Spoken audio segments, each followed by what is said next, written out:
அதனால இப்ப என்னம்மா? ம், நான் ஒரு மந்திரம் பண்ணி இப்ப இதெல்லாம் புதுசாக்கிடுறேன். சரியா?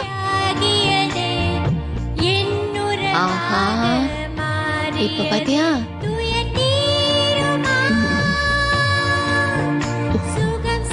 புதுசாக்கிட்டே வருது.